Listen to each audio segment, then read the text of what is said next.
নমস্কাৰ জনাইছো দেই মই সৰভোগত আহিছিলো শংকৰদাৰ ঘৰত এনেকে লগ পোৱা নাছিলো সকলোকে নমস্কাৰ আৰু পালে থাকা সকলোকে দেই আজিৰ আমাৰ এই স্মৰণীয় দিনটোত আমাৰ মাজত উপস্থিত থকা সৰভোগ সমষ্টিৰ প্ৰাক্তন বিধায়ক পাটাচাৰকুছি সমষ্টিৰ বিধায়ক ভাৰতীয় জনতা পাৰ্টিৰ ৰাজ্যিক সভাপতি তথা অসম চৰকাৰৰ ৰুৰেল ডেভেলপমেণ্ট খাদ্য অসামৰিক যোগান পাব্লিক হেল্থ ইঞ্জিনিয়াৰিং আদি বিভাগৰ স্থানীয় মন্ত্ৰী ৰঞ্জিত ডাঙৰীয়া আমাৰ মাজত উপস্থিত ভাৰতীয় পাৰ্টিৰ ভাৰপ্ৰাপ্ত সভাপতি ভুৱন দাস ডাঙৰীয়া ফুলেন দাস ডাঙৰীয়া আমাৰ মাজত উপস্থিত বিটিআৰৰ ইএম গৌতম দাস ডাঙৰীয়া বৰপেটা সমষ্টিৰ প্ৰাক্তন বিধায়ক অসম গণ পৰিষদ দলৰ নেতা গুণীন দাস ডাঙৰীয়া আমাৰ মাজত বৰপেটা নগৰ মণ্ডলৰ সভাপতি আজিৰ সভাত উপস্থিত থকা ৰাজেশ চৰকাৰ ডাঙৰীয়াকে আদি কৰি সভাস্থলীত উপস্থিত বিশিষ্ট ব্যক্তিসকল আইনজীৱীসকল আৰু মোৰ অতিকে শ্ৰদ্ধাৰ যুৱক যুৱতী বন্ধু বান্ধৱীসকল আজিৰ দিনটো আমাৰ বাবে অত্যন্ত স্মৰণীয় পবিত্ৰ দিন এই দিনটোতে ভাৰতবৰ্ষৰ এগৰাকী প্ৰাতঃস্মৰণীয় ব্যক্তি তথা ভাৰতবৰ্ষৰ ঐক্য সংহতি আৰু অখণ্ডতাৰ বাবে বলিদান জনসংঘৰ প্ৰতিষ্ঠাপক সভাপতি ডক্টৰ শ্যামা প্ৰসাদ মুখাৰ্জী জন্মদিন উপজা দিন ডক্টৰ শ্যামা প্ৰসাদ মুখাৰ্জীৰ 1901 চনৰ 6 জুলাই তাৰিখে তেখেতৰ জন্ম হৈছিল 23 1953 চনত তেখেতে ভাৰত ঐক্য সংহতিৰ কাৰণে নিজৰ জীৱন বলিদান দিছিল তাৰ মানে আমি দেখা পাওঁ যে মাত্ৰ 52টা বছৰৰ জীৱন কালত তেখেতে এডাল ডাঙৰ গছৰ পুলি ৰোপণ কৰিছিল আজি সেই গছডাল ডাঙৰ হৈ বৃক্ষত পৰিণত হৈ আজি সমগ্ৰ পৃথিৱীকে নতুন আদৰ্শৰ দিয়াত সফল হৈছে 52 বছৰ তেখেত জীয়াই আছিল তেখেতৰ সন্তোষ মুখাৰ্জী কলিকতা উচ্চ ন্যায়ালয়ৰ ন্যায়াধীশ আছিল কলিকতা বিশ্ববিদ্যালয়ৰ তেখেত উপাচাৰ্য আছিল আমি সকলোৱে জানো যে শ্যামা প্ৰসাদ মুখাৰ্জী তেখেত প্ৰথম অধিবক্তা হিচাপে নিজৰ কৰ্মজীৱন আৰম্ভ কৰিছিল পিছত তেখেতে ইংলেণ্ডত 1926 চনত লিংকন অধ্যয়ন কৰি তেখেতে ভাৰতলৈ উভতি আহিল তেওঁ যেতিয়া কলিকতা বিশ্ববিদ্যালয়ৰ উপাচাৰ্য হৈছিল তাত দুটা কথা মনত কৰিবলগীয়া যে পিতৃ পদাঙ্ক অনুসৰণ কৰি অৰ্থাৎ তেওঁ দেউতাকো কলিকতা বিশ্ববিদ্যালয়ৰ উপাচাৰ্য আছিল মন্ত্ৰীৰ হ'ব পাৰে বিধায়ক হ'ব পাৰে কিন্তু চেঞ্চেলৰ ল'ৰা ভাইচ চেঞ্চেলৰ এইটো এটা বহুত ডাঙৰ সফলতা আছিল সফলতা শ্যামা প্ৰসাদ মুখাৰ্জী ডাঙৰীয়াই 1934 চনত কলিকতা বিশ্ববিদ্যালয়ৰ উপাচাৰ্য হৈছিল at the age of 33 আমাৰতো আজিকালি 33 বছৰত নগৰ কলেজত লেকচাৰাৰ হ'ব নোৱাৰি কিন্তু আজি আপোনালোকে চিন্তা কৰক যে 33 বছৰত এজন মানুহ ভাইস চেঞ্চেলৰ হৈছিল তাকো কোনখন ইউনিভাৰ্সিটিৰ ভাইস চেঞ্চেলৰ হৈছিল কলিকতা ইউনিভাৰ্সিটি অকল পশ্চিমবংগে নাছিলে গোটেই উত্তৰ পূব এই গোটেই অঞ্চলটোত মাত্ৰ এখনেই বিশ্ববিদ্যালয় আছিলে সেইখনে আছিলে কলিকতা বিশ্ববিদ্যালয় মাত্ৰ 33 বছৰ বয়সত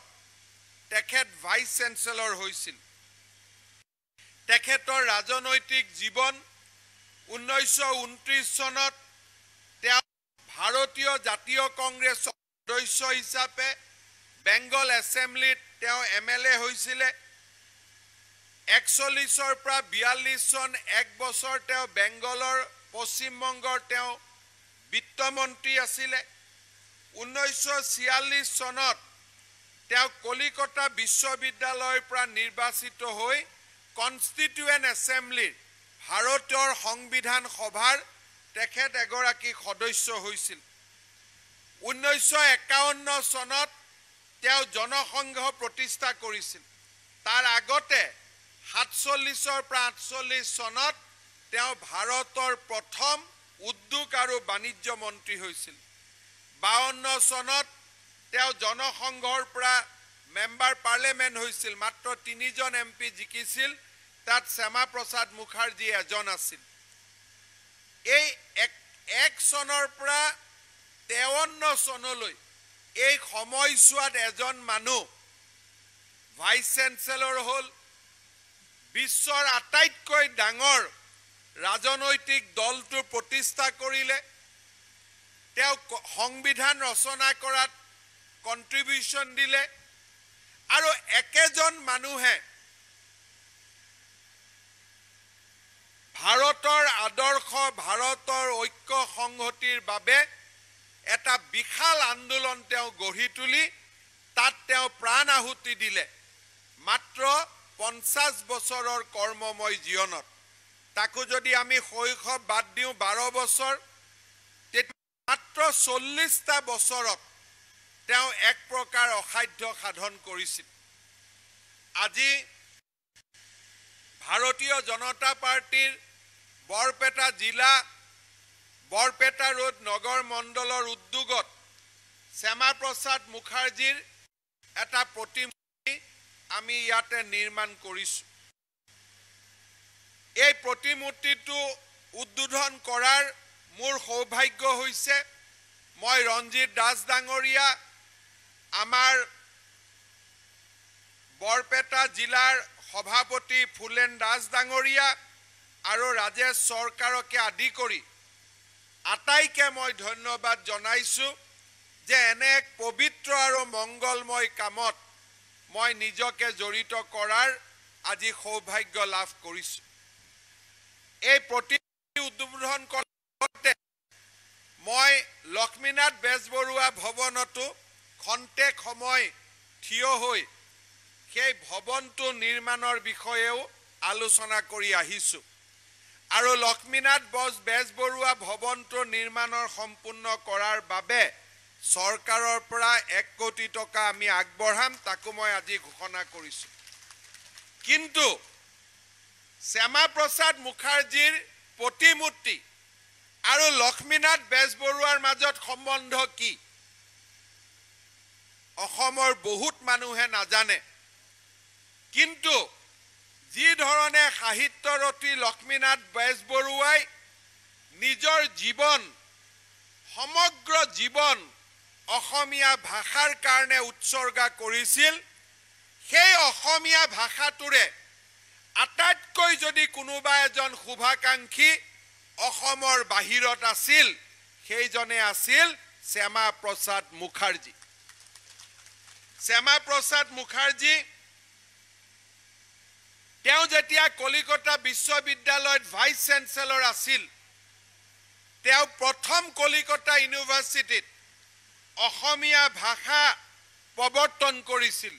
যে Assamese will be a language Assamese will be a subject in Calcutta University Shyama Prasad মুখাৰ্জীৰ হাতেৰেই ডক্টৰ বীৰেন্সি কুমাৰ বৰুৱাক প্ৰথম গৰাকী অসমীয়া অধ্যাপক হিচাপে কলিকতা বিশ্ববিদ্যালয়ত শ্যামা মুখাৰ্জীয়ে নিযুক্তি দিছিল। শ্যামা প্ৰসাদ মুখাৰ্জী অসমত তেওঁ বহুত ঘূৰিছিলে, মৰিয়নি বিভিন্ন স্থানত ঘূৰিছিলে আৰু তেখেতে কৈছিলে যে অসমত অসমীয়া ৰাজ্যিক ভাষা হোৱা উচিত। আৰু শ্যামা প্ৰসাদ মুখাৰ্জীয়ে কৈছিলে যে অসমৰ সকলো শিক্ষা প্ৰতিষ্ঠানত অসমীয়া বাধ্যতামূলক কৰিব লাগে। আজি যে আমাৰ আছুৱে বা আন সংগঠনে আমি কওঁ যে অসমীয়া বাধ্যতামূলক পঢ়াব লাগে, এই কথাটো কোনে কৈছিলে? অসমত প্ৰথম কৈছিলে শ্যামা প্ৰসাদ মুখাৰ্জী ডাঙৰীয়াই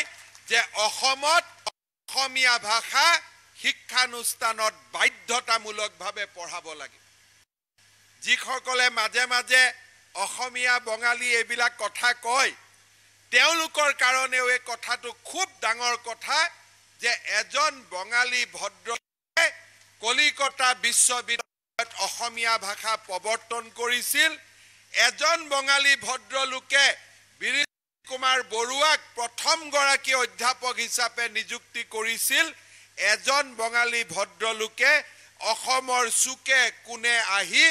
অসমীয়া বঙালী সকলোকে কৈছিল তোমালোকে অসমীয়া পঢ়িবা আৰু কলেজ বাধ্যতামূলকভাৱে পঢ়াব লাগে।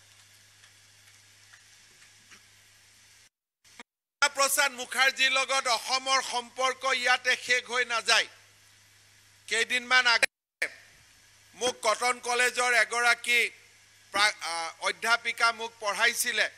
ডক্টৰ পদ্মা শৰ্মা বাইদেউক এটা হোৱাটছআপ পঠাইছিলে যে শ্যামা প্ৰসাদ মুখাৰ্জীয়ে কি ধৰণে সুন্দৰ ভাৱেৰে অসমৰ মানুহৰ লগত চিঠিৰ আদান প্ৰদান কৰিছিল। তেওঁলোকৰ ককায়েকলৈকে অহা চিঠি এখনৰ কপি এটা মোক পঠাই দিছিল। কিন্তু তাতকৈ ডাঙৰ কথা, গ্ৰুপিঙৰ সময়ত যেতিয়া গোপীনাথ বৰদলৈ আন্দোলন কৰিছিলে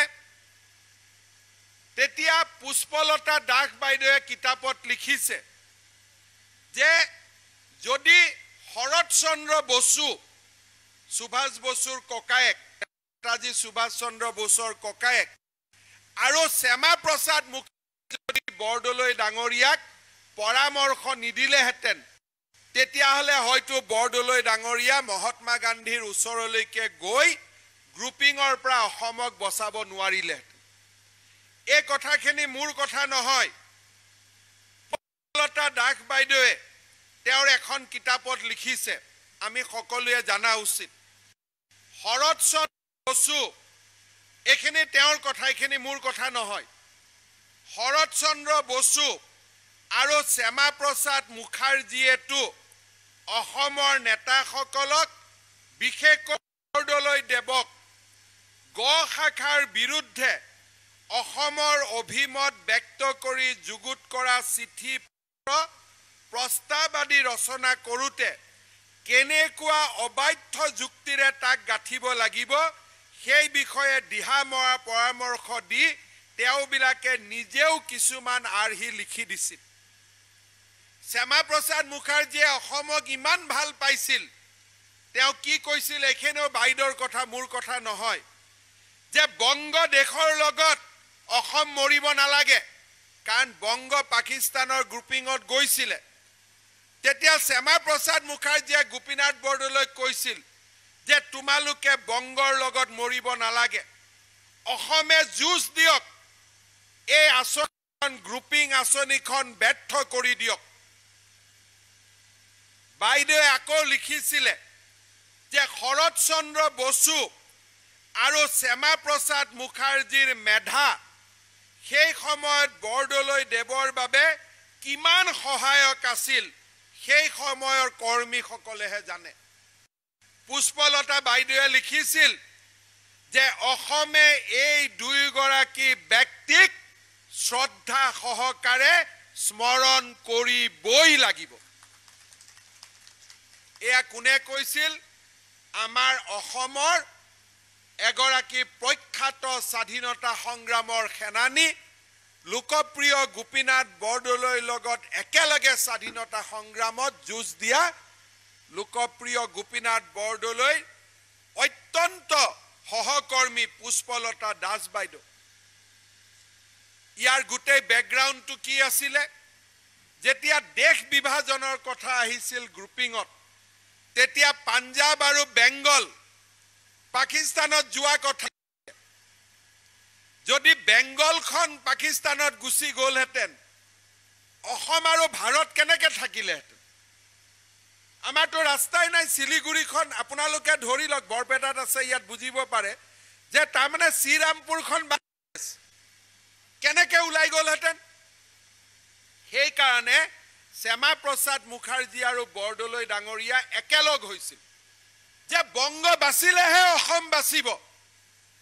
আৰু তেওঁলোকে দুজনে লগত সুভাষ বসুৰ ককায়েক শৰৎ চন্দ্ৰ বসু এওঁ একেলগে সংগ্ৰাম কৰাৰ পিছত গ্ৰুপিঙৰ আঁচনি ব্যৰ্থ হৈছিল বংগ বিভাজন হৈছিল পাঞ্জাব বিভাজন হৈছিল আৰু অসম আৰু ভাৰতৰ মাজত আজি আমি চিকেন নেক বুলি যিটো কওঁ শিলিগুৰি কৰিডৰটো আমি লাভ কৰিছিল আজি অসমৰ ইতিহাসত গোপীনাথ বৰদলৈ ডাঙৰীয়াৰ লগত একেলগে যুঁজ দিয়া গ্ৰুপিঙৰ পৰা অসম পাঞ্জাব আৰু পশ্চিমবংগক ৰক্ষা কৰাৰ বাবে শ্যামা প্ৰসাদ মুখাৰ্জী সদায় আমাৰ বাবে এগৰাকী পাতস্মৰণীয় ব্যক্তি হৈ থাকিব তাত কোনো সন্দেহ নাই আমাৰ বাবে দুৰ্ভাগ্যৰ কথা যে যিসকলে হিন্দু সমাজখনক অসমীয়া বঙালী আদিৰে বিভাজন কৰিব খোজে তেওঁলোকৰ বাবে আমি অসমৰ যিসকলে হিষ্ট্ৰী লিখো তেওঁলোকে শ্যামা প্ৰসাদ মুখাৰ্জী ডাঙৰীয়াৰ আমাৰ জীৱনৰ এই বিশাল অৱদান তেওঁলোকে লুকাই থৈ দিছে মই কিতাপত কেতিয়াও পঢ়া নাছিলো সৰুৰ পৰা কিন্তু লাহে লাহে লাহে লাহে যেতিয়া পুষ্পলতা দাস বাইদেউৰ কিতাপ ওলাল তাৰ পিছত বৰদলৈ ডাঙৰীয়াৰ বিষয়ে জীৱনীবোৰ লিখিব আৰম্ভ হ'ল সেই সময়তে শ্যামা প্ৰসাদ মুখাৰ্জী ডাঙৰীয়াৰ আমাৰ জাতীয় জীৱনলৈ আমাৰ ভাষা সংস্কৃতিলৈ থকা বিশাল অৱদানৰ কথা আমি জানিব পাৰিলো কিন্তু মইতো জানো পাঠ্যপুথিতটো আমি এইবোৰ কেতিয়াও পঢ়িব পৰা নাই টেক্সট বুকতটো আমাৰ এইবিলাক কথা নাই শ্যামা প্ৰসাদ মুখাৰ্জীৰ প্ৰতিমূৰ্তি বঙালী মানুহ থকা জাগাত স্থাপন হ'ব নালাগে অসমীয়া মানুহ থকা জাগাত স্থাপন হ'ব লাগে এই হৈছে জনসংঘ এই হৈছে ভাৰতীয় জনতা পাৰ্টি যে যি মাটিত আমি বাস কৰিম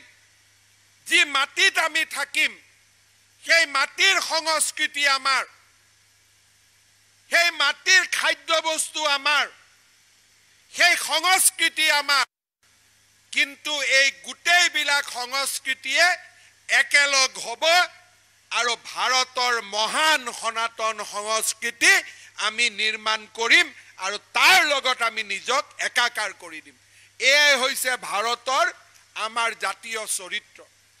বৈচিত্ৰৰ মাজেৰে ঐক্য নদীবোৰ পাৰ হৈ যাব সাগৰত মিলিত হ'ব আমাৰ কৃষ্টি সংস্কৃতি সকলো সমাহিত হৈ ভাৰতৰ কৃষ্টি সংস্কৃতি নিৰ্মাণ হ'ব যেতিয়া ভাৰতৰ সভ্যতা বুলি কম তাত গামোচাও থাকিব তাত উত্তৰীও থাকিব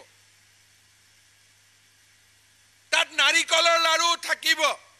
আৰু মুড়ি লাৰু থাকিব এইটোৱে হৈছে ভাৰতৰ সভ্যতা আৰু সংস্কৃতি আৰু আমি বঙালীসকলে নাৰিকলৰ লাৰু খাব শিকিব লাগে অসমীয়াসকলে মুড়ি লাৰু খাব শিকিব লাগে ঠিক কৈছো নে নাই আমাৰ ইয়াত যিমান বৰপেটা ৰোডত বঙালী মানুহ আছে এবাৰ বিহুত আটাইতকৈ ডাঙৰ পিঠা পনাৰ দোকানখন বৰপেটা ৰোডতে হ'ব লাগে ঠিক আছে আৰু ময়ো খাব আহিম হবেতো আৰু ময়ো খাব আহিম ৰঞ্জিত দা এবাৰ আমি সব খাব আহিম ঠিক আছে আজি এই যে শ্যামা প্ৰসাদ মুখাৰ্জীৰ যেতিয়া আমি জীৱন চাব যাওঁ তেতিয়া আমি দেখা পাওঁ যে তেখেতক যেতিয়া জৱাহৰলাল নেহৰুৱে যে তুমি মন্ত্ৰী হ'ব লাগে প্ৰথম তেওঁ হ'ব খোজা নাছিল বীৰ সাভাৰকাৰে তেওঁক কৈছিল যে তুমি মন্ত্ৰী সভাত যোগ দিয়া কাৰণ পাকিস্তানত থকা হিন্দুসকলৰ অধিকাৰ আমি ৰক্ষা কৰিব লাগিব কেতিয়াবা কেতিয়াবা এইবিলাক প্ৰশ্ন আহে শ্যামা প্ৰসাদ মুখাৰ্জীয়ে কৈছিল পাকিস্তানৰ আভ্যন্তৰীণ নীতিৰ বাবে সেই দেশত সংখ্যালঘু হিন্দুসকল প্ৰতাৰণাৰ বলি হৈছিল পূৰ্ব বংগ পাকিস্তানৰ পৰা হিন্দু আৰু শিখ শৰণাৰ্থীসকল দলে দলে ভাৰতত প্ৰৱেশ কৰিবলৈ আৰম্ভ কৰিছিল শ্যামা মুখাৰ্জীয়ে নেহেৰু আৰু তেওঁৰ সহকৰ্মীসকলে হিন্দু আৰু শিখ শৰণাৰ্থীসকলক দিয়া প্ৰতিশ্ৰুতিৰ কথা মনত পেলাই দিছিল আজি যেতিয়া নেহেৰু লিয়াকত চুক্তি হৈছিল পাকিস্তানত থকা হিন্দুসকলৰ অধিকাৰক বিসৰ্জন দিয়া বাবে শ্যামা প্ৰসাদ মুখাৰ্জীয়ে মন্ত্ৰীসভাৰ পৰা তেওঁ পদত্যাগ কৰিছিল 1950 চনৰ 8 এপ্ৰিলত নেহেৰু লিয়াকত চুক্তি সহি হৈছিল নেহেৰুৱে যেতিয়া সংসদত এই চুক্তিৰ বিষয়ে কৈছিল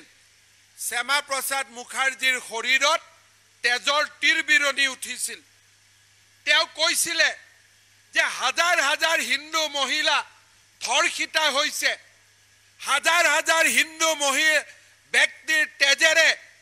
পাকিস্তান আজি তুমুৰুলি হৈছে আমি কি এখন চুক্তি কৰি পাকিস্তানত থকা হিন্দুসকলৰ ৰক্ষাৰ দায়িত্ব আমি কি লিয়াকতক দিম নেকি আমি কিয় পাকিস্তানত আকৌ এবাৰ আক্ৰমণ কৰিব নোৱাৰো 1/3 ভূমি হিচাপত যি হিন্দুৰ কাৰণে পৰে তাক আমি কিয় স্বাধীন কৰিব নোৱাৰো তেওঁ সংসদৰ পৰা পদত্যাগ কৰিছিল তেওঁৰ লগত তেতিয়াৰ মন্ত্ৰী আন এজন মন্ত্ৰী কেসি নিয়োগীয়েও পদত্যাগ কৰিছিল এই ধৰণে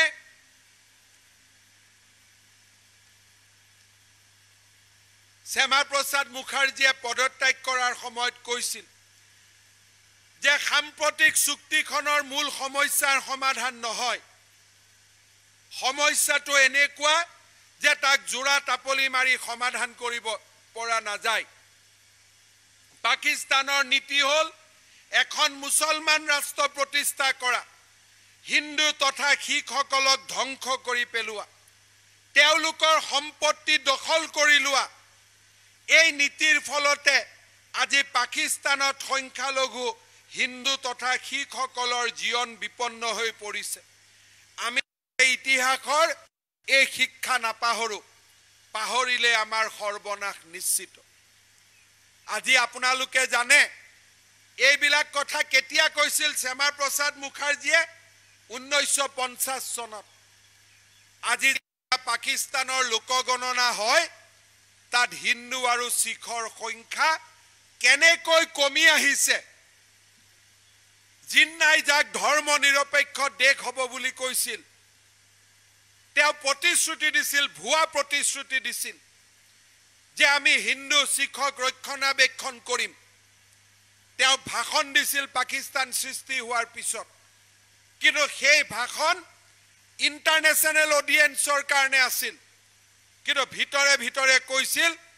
যে হিন্দু শিখসকলক হৈ ভাৰতলৈ খেদি নহলে ধৰ্মান্তৰকৰণ কৰা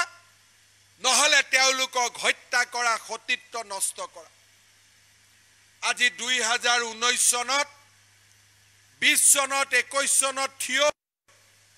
আমি পাকিস্তানৰ হিন্দু আৰু শিখসকলৰ পৰিবেশ পৰিস্থিতিৰ বিষয়ে আমি সকলোৱে বুজি পাওঁ আজি আমি মনত পেলাও পণ্ডিত জৱাহৰলাল নেহেৰুৱে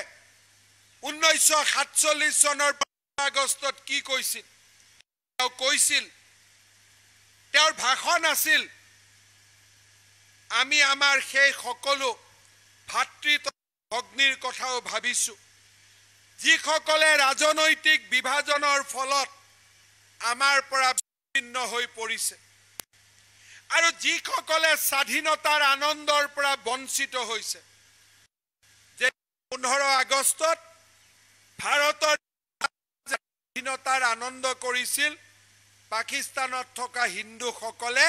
কান্দি কান্দি নিজৰ জীৱন ৰক্ষাৰ বাবে তেওঁলোকে প্ৰাণ দিছিল আটাইতকৈ ডাঙৰ হলোকাষ্ট আছিল নেহেৰুৱে তেওঁলোকৰ কথা কি কৈছিল যে আমি তেওঁলোকৰ কথা তেওঁলোক আমাৰ আপোন বিশ্বতে যিয়েই নঘটক কিয় তেওঁলোক আমাৰে অংশীদাৰ হৈ থাকিব সৌভাগ্য বা দুৰ্ভাগ্যত আমি তেওঁলোকৰ অংশীদাৰ আজি কিন্তু আমাৰ পাকিস্তানত থকা হিন্দুসকলৰ সৌভাগ্যটো অংশীদাৰ হোৱা দুৰ্ভাগ্যটো অংশীদাৰ হোৱা নাই বৰঞ্চ তেওঁলোকক আকৌ বেছি দুৰ্ভাগ্যৰ গৰাহলৈ তেওঁলোকে ঠেলি দিছে তো কৈছিল যে আমি তেওঁলোকৰ সৌভাগ্যটো একেলগে থাকিম দুৰ্ভাগ্যটো একেলগে থাকিম সেই কথা কিন্তু নহল শ্যামা প্ৰসাদ মুখাৰ্জীৰ অন্তৰাত্মা গৰজি উঠিছিল যেতিয়া তেওঁ কৈছিল যেতিয়া তেওঁ দেখা পাইছিল যে নেহেৰু আৰু শেখ আব্দুল্লাহ 1952 চনৰ 24 জুলাইত এখন চুক্তিৰ স্বাক্ষৰ কৰে পতাকা বেলেগ হ'ব প্ৰধানমন্ত্ৰী থাকিব সংবিধান বেলেগ হ'ব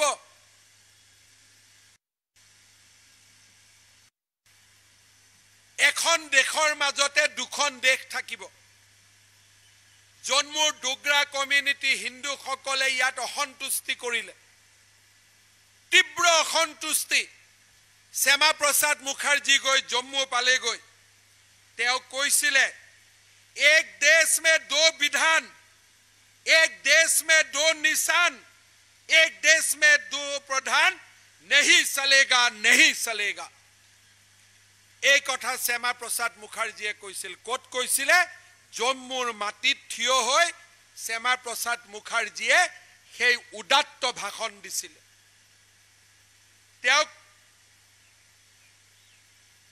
ডক্টৰ মুখাৰ্জীয়ে এই কাশ্মীৰৰ কথা লৈ নেহেৰুক 11খন চিঠি লিখিছিল শেখ আব্দুল্লাহক 6খন চিঠি লিখিছিল 1953 চনত এটা সময়ত শ্যামা প্ৰসাদ মুখাৰ্জীয়ে তেওঁ সহ্য কৰিব পৰা নাছিল এদিন তেওঁ জম্মুলৈ গতি কৰিছিল 53 চনৰ মে মাহত শেখ আব্দুল্লাহ কৈছিল তুমি দিল্লীত নাহিবা কিন্তু তেওঁক শেখ আব্দুল্লাহ অৰ্ডাৰ দিছিল যে 11 মেত তুমি যদি জম্মুত সোমোৱাত এৰেষ্ট কৰা হ'ব তেওঁক এৰেষ্ট কৰিলে জম্মুৰ জেলত দিলে তেওঁৰ স্বাস্থ্য ভাঙি পৰিলে শেখ আব্দুল্লাহ ডক্টৰ পঠালে ডক্টৰে তেওঁক ক'লে ষ্টেপটোমাইচিন ইনজেকচন ল'ব লাগে প্ৰসাদ মুখাৰ্জীয়ে ক'লে যে মই ষ্টেপটোমাইচিন ল'ব নোৱাৰো কাৰণ তাৰ প্ৰতি মোৰ এলাৰ্জি আছে মোৰ প্ৰাইভেট ডক্টৰে পশ্চিমবংগৰ ডক্টৰে দিল্লীৰ ডক্টৰে কৈছে মোক ষ্টেপটোমাইচিন ইনজেকচন নিদিব কিন্তু চিকিৎসকে নামানিলে আৰু ষ্টেপটোমাইচিন ইনজেকচন তেওঁক পুশ কৰি দিলে তেওঁৰ 23 জুনৰ পুৱতি নিশা মৃত্যু হ'ল আজিলৈকে কিন্তু জুডিচিয়েল ইনকুৱাৰী আজিলৈকে আমি গম নাপালো যে ইমান বিলাক এন্টিবায়োটিক ইনজেকচন থকাৰ পিছতো আৰু ডক্টৰ মুখাৰ্জীয়ে বাৰে বাৰে মানা কৰাৰ পিছতো তেওঁ কিয় ষ্টেপটোমাইচিন ইনজেকচন দিয়া হ'ল দেশৰ বাবে তেওঁ বলিদান দিলে আমাৰ সংহতিৰ বাবে তেওঁ বলিদান দিলে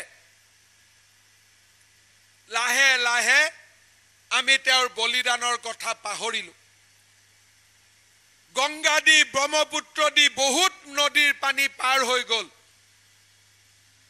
एक देश में दो विधान दो निशान चलते रहा भारते আকৌ দুজন সুপুত্ৰ জন্ম দিলে প্ৰধানমন্ত্ৰী নৰেন্দ্ৰ মোদী আৰু গৃহমন্ত্ৰী অমিত শাহ মোৰ সৌভাগ্য হৈছিল সেই দিনটোত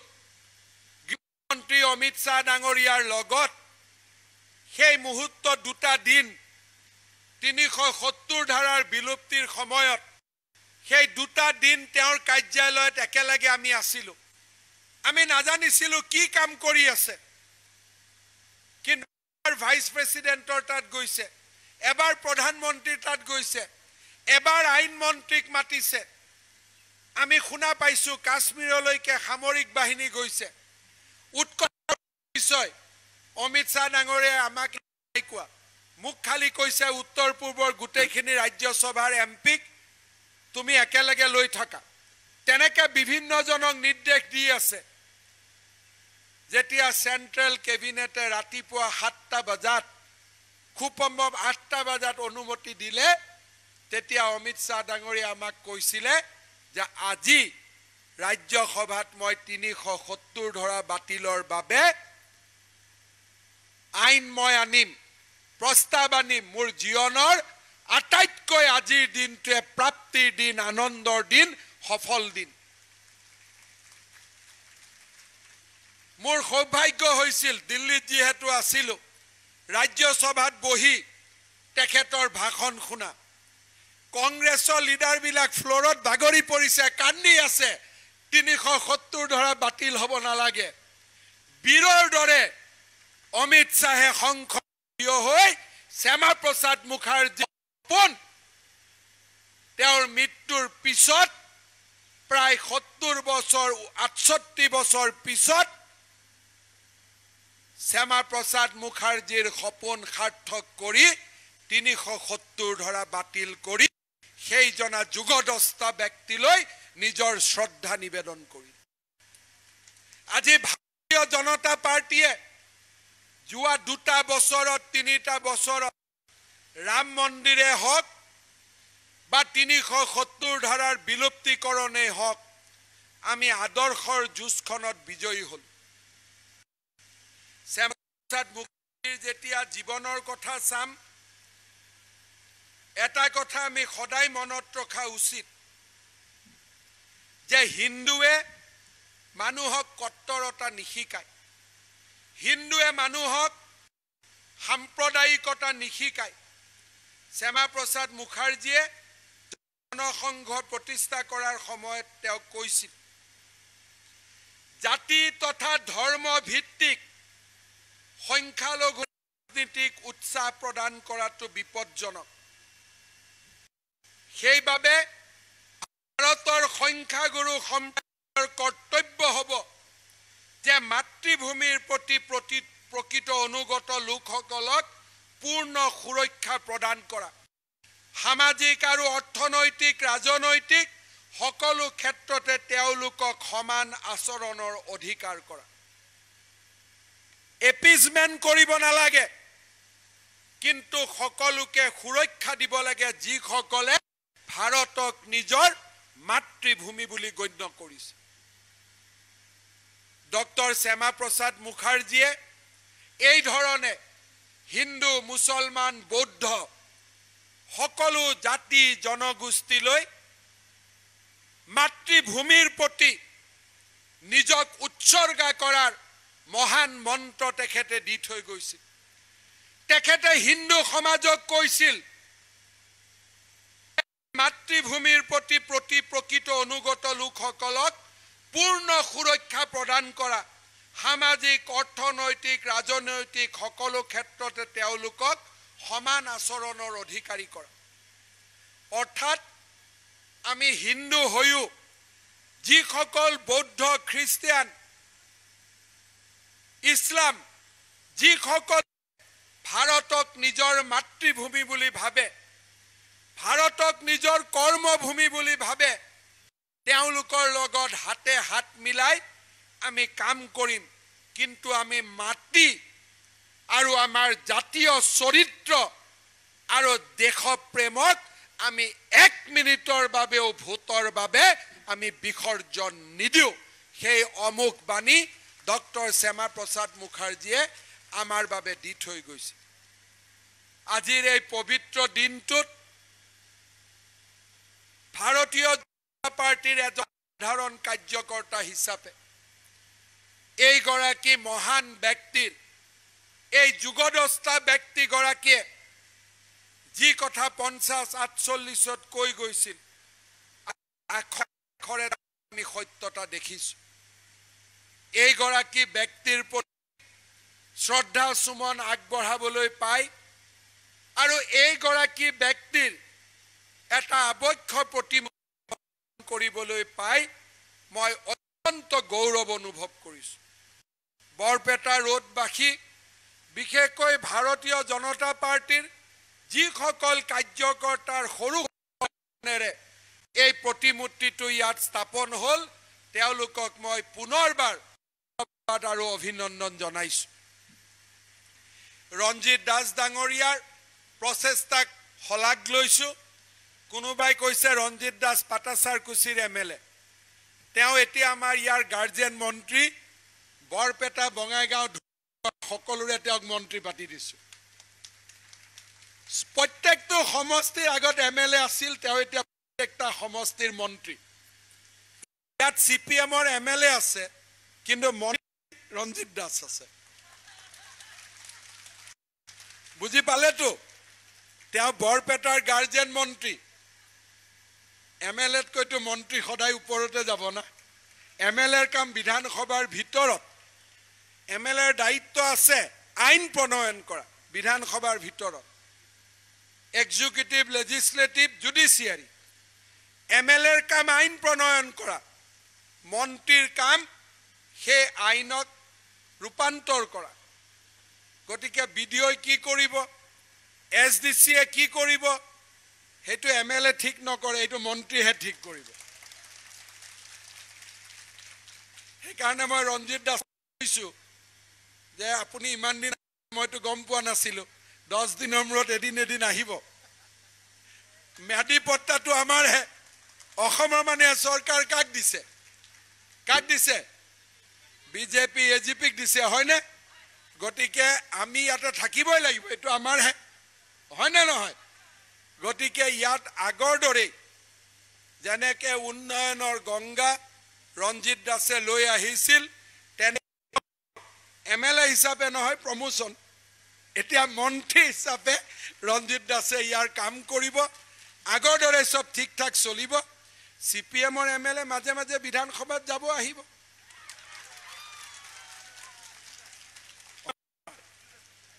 মাজে মাজে বিধানসভাত যাব বিধানসভাৰ পৰা আহিব হেতু সংবিধানত লিখা কথা মোৰ কথা নহয় এমএলএৰ কাম আইন বনোৱা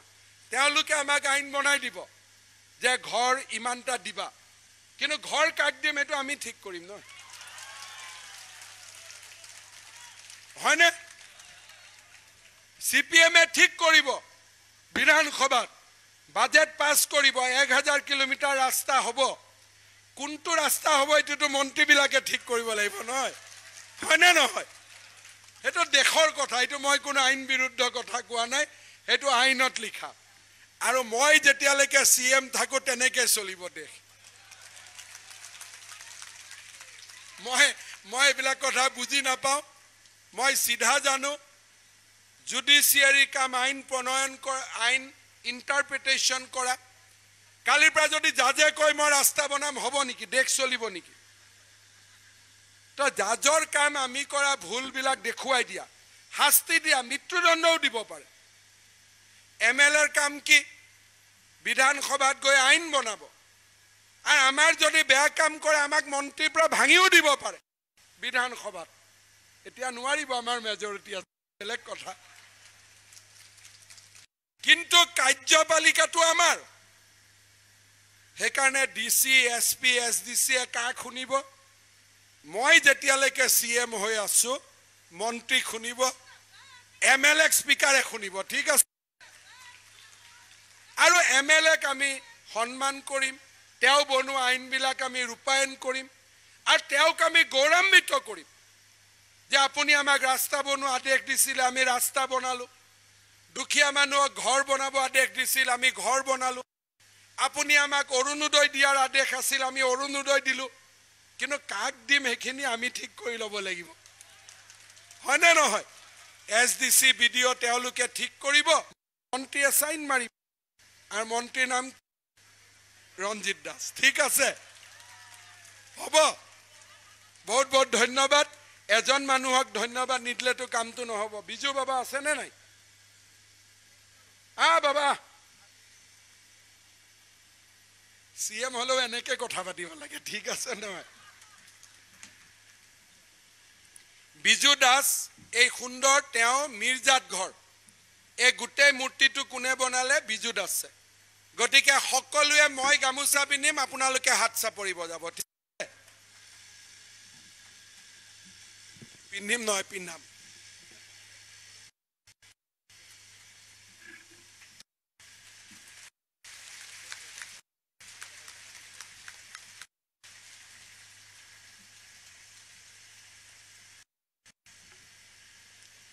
এতিয়া মোৰ লগত ক'ব, কি কৈছিল শ্যামাপ্ৰসাদ মুখাৰ্জীয়ে? অসমীয়া মাতৃভাষা হ'ব লাগে। সেইকাৰণে প্ৰথম আমি কি ক'ম? জয়তু অসমীয়া ভাষা জননী। ঠিক আছে, মই ক'ম, তাৰপিছত আপোনালোকেও ক'ব, জয়তু অসমীয়া ভাষা জননী। তাৰপিছত আমি কি ক'ম? ভাৰত মাতা কি, ভাৰত মাতা কি, ভাৰত মাতা কি। বহুত বহুত ধন্যবাদ।